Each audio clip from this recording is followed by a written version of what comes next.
Welcome back to Mr. Page's classroom. This lesson is for my Algebra 1 class. It is section 5.2, functions. This is really just a review. So earlier this week, we defined a function and learned about the function's domain and range. Let's make a summary of vocab words. So the domain is also known as the input, which is also the x value, which is also the independent variable, or the variable you can change.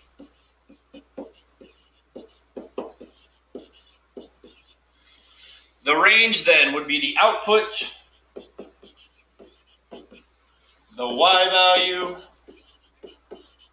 well, that could be f of x, or the dependent variable, or the variable that changes as you go through something.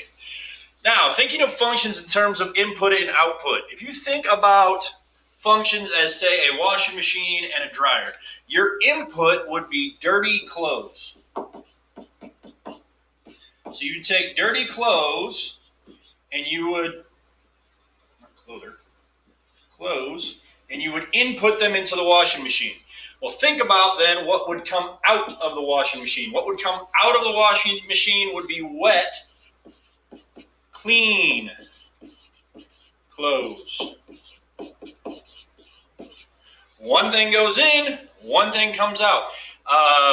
What I like to say is you don't really want a washing machine that you put dirty clothes in and you might get wet, clean clothes, or you could get food coming out of it. That wouldn't be a good situation for you. So one thing in, one thing out. To go with the dryer, we take the wet, clean clothes into the dryer. Coming out of the dryer, we would have dry, clean clothes. So in order to make a function for each input, my x values, I can only have one output or my y value. So I can't have x coming up with multiple different answers for me, okay? So let's try the same idea for an algebraic function. When a function looks like f of x equals 2x minus 1, obviously it is read exactly like I said. It is read f of x, or a function f of x. It does not mean f times x. We're not actually going to multiply f and x. I'm not going to do anything with this part of the equation. It's just going to stay as it is. Evaluate each function for x equals -2. The whole idea is I'm just going to take -2. I'm going to put it in for that x and this x. Okay? So what ends up happening is I have f of -2 equals 2. Now, anytime I'm trying to change a letter, this x currently, I want to use parentheses, and I'm going to put -2 in its place. Then I just have -1 left in the equation. I'm going to leave the f of -2 completely alone. That's just going to drop down with my problem all the way through. So to evaluate this, I just have to evaluate the right side.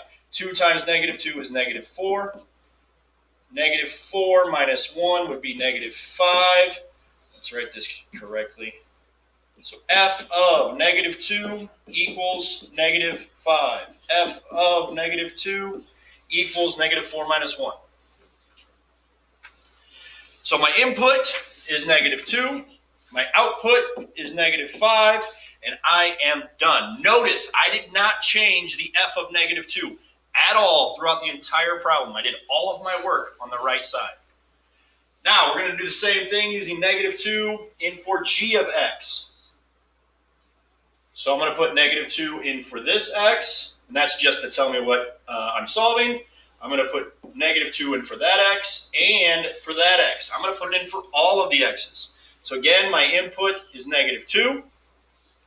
I'm going to change this x to -2, so g of -2 equals 3. I'm going to change this x, so I need to use parentheses, -2 squared plus, I'm going to change this x, so the parentheses, -2 minus 5.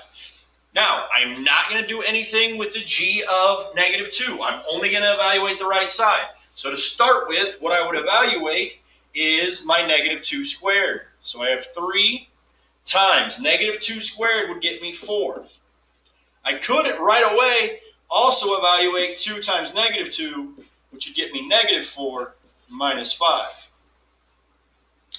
Now what I'll do is I'll go ahead and multiply 3 times 4, which is 12, minus 4 minus 5. Well, 12 minus 4 is 8, minus 5 would be 3. Let's bring this on down all the way through. Notice I did not change anything with the g of negative 2. I just kept it as is all the way through. So my output would be 3. This is my solution for the function g of x, and this would be my solution for the function f of x.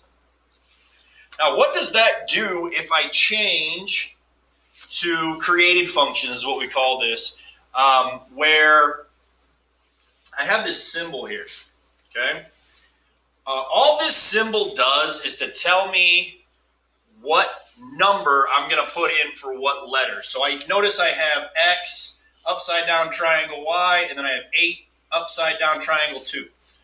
All that is showing me is that my 8 is going to go in for the x's, and my 2 is going to go in for my y's. That little symbol could be anything. It could be a money sign. It could be a diamond. It could be a happy face. It could be a question mark.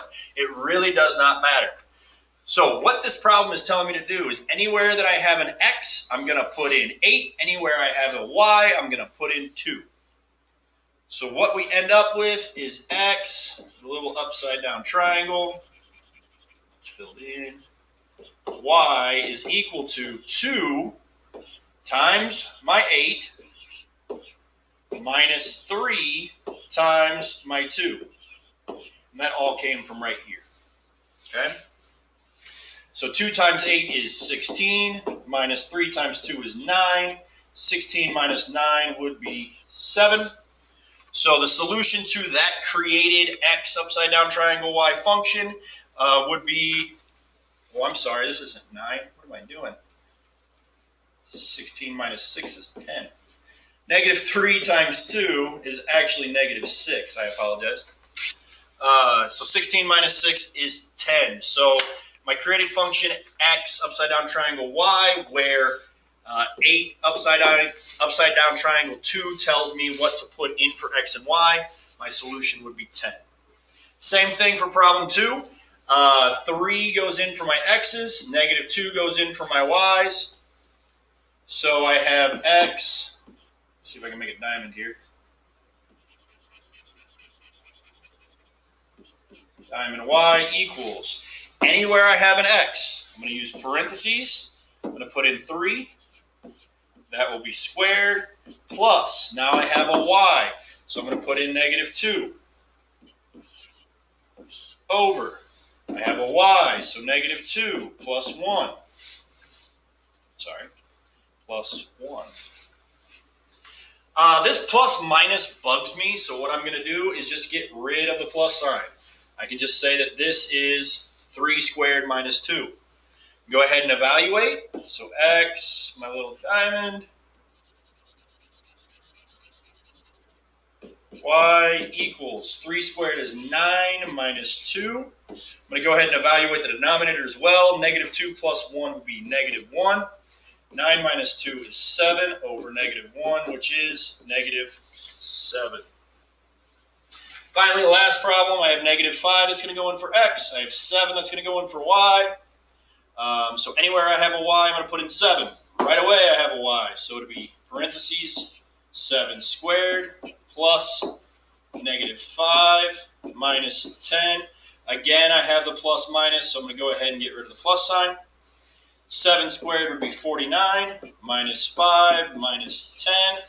Well, 49 minus 5 is 44, and minus 10 would be 34 would be my solution. So all those problems really are is it's showing you what goes in for x, what goes in for y, so that you can evaluate your expression. Okay? Let's go ahead and go to the back. If you want to, you can do problem 4, but I'm not going to do that on these notes. I'm just going to continue. Last quarter, you learned about direct and indirect variation. This is not last quarter. That's more recently. These are really just functions with a very specific relationship. Let's review. When one variable increases, so does the other. So as one goes up, the other goes up. Or as one goes up, the other goes down. or as one goes down, the other goes down. That would be direct variation. This is the equation for direct variation, y equals kx. So it says if y equals 10 when x equals 5, find y when x is 22. And this is a direct variation problem. So we'd have 10 equals k times 5. To solve for k, I divide by 5. So 2 equals k. Now, as soon as I have my k, like we learned before, I want to go ahead and rewrite my equation. So y equals 2x. Then it's going to tell me something new. It says find y when x is 22. So y equals 2 times 22. Y would then equal 44. We can go over here to the indirect variation real quick. So when one variable increases, the other decreases. So as one goes up, the other goes down. Or as one goes down, the other goes up. And again, it's going to tell us to put 6 in for y, -2 in for x. So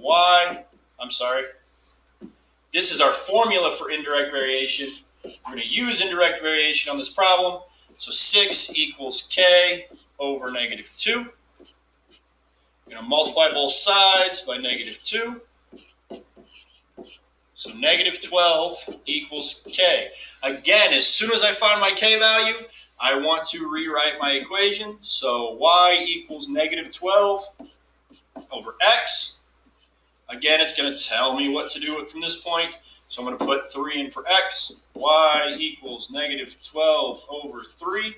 So y equals -4. Y equals -4. For 7, again, I'm going to use direct variation. If y equals -3, so again, this is y equals kx. My board does not like that.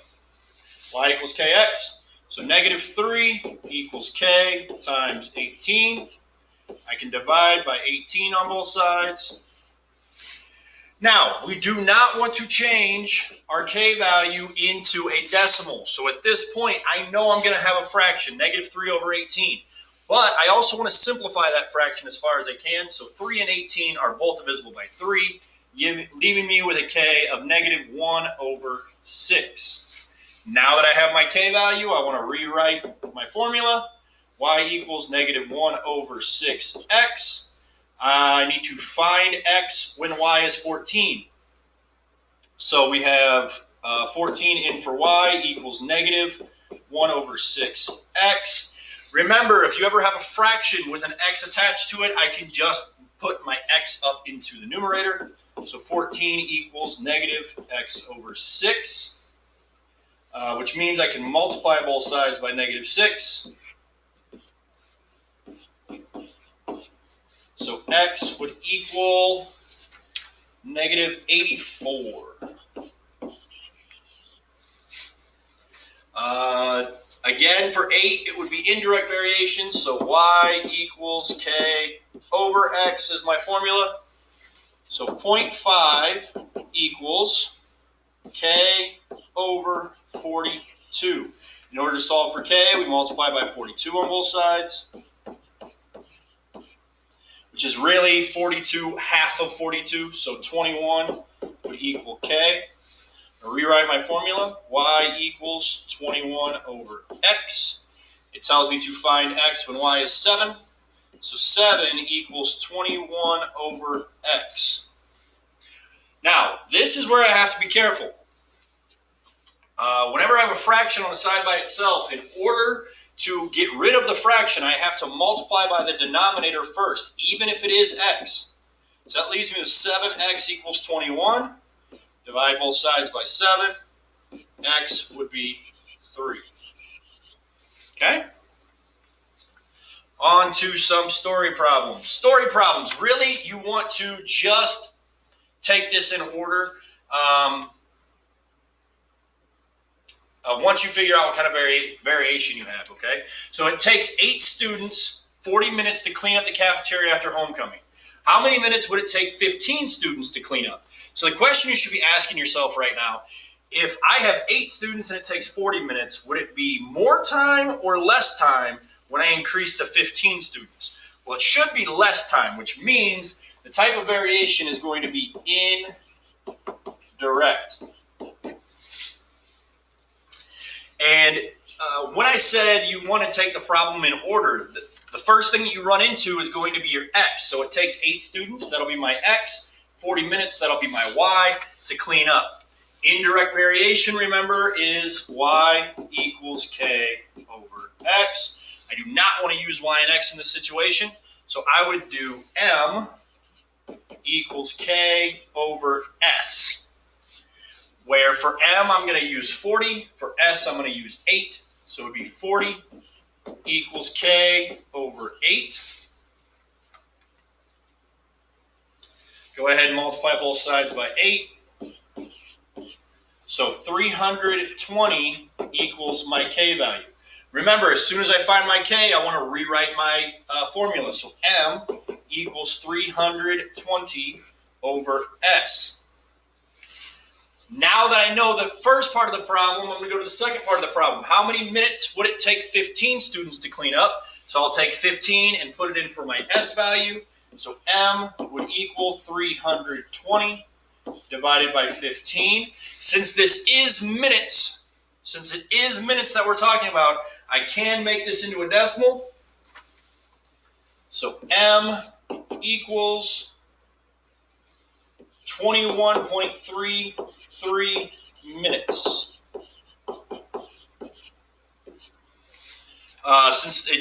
To solve that, all I had to do was take 320 divided by 15. So it would take about 21 1/3 minutes to clean up if I had 15 students instead of 8 students. Okay? So it says it takes 3 hours to cook an 8-pound turkey. How long would it take to cook a 15-pound turkey? So I've increased my size from 8 pounds to 15 pounds. Would it take less time to cook, or would it take more time to cook? If you know anything about cooking, the bigger the amount of meat that you're cooking, the longer it would take. So this would be direct variation, which is y equals kx as a formula. But instead of k and x, this is one of those situations where you can't actually follow exactly along with the story. We need to figure out which one can you control, which one is controlled, or it just kind of happens. So it takes 3 hours to cook an 8-pound turkey. I can't control how long it takes to cook turkey. There is a rule for every pound of a turkey that I have a certain amount of time that I have to cook. So your turkey is actually going to be your x, and your hours are going to be your y. So my formula would be h equals k times, I use T for turkey, but it's really the pounds that it's talking about in this case. So for h, I'm going to put in 3. 3 equals k times 8. Can divide by 8. I do not want to turn that into a decimal. Do not want to turn that into a decimal yet. So my k would be equal to 3 over 8. The reason why I don't want to turn that into a decimal is it might turn into a situation where I have to round my decimal, and that would make this not an exact answer, but just an estimation, and I don't want to do that yet. So remember, as soon as I get my k, I would take h equals 3 over 8t.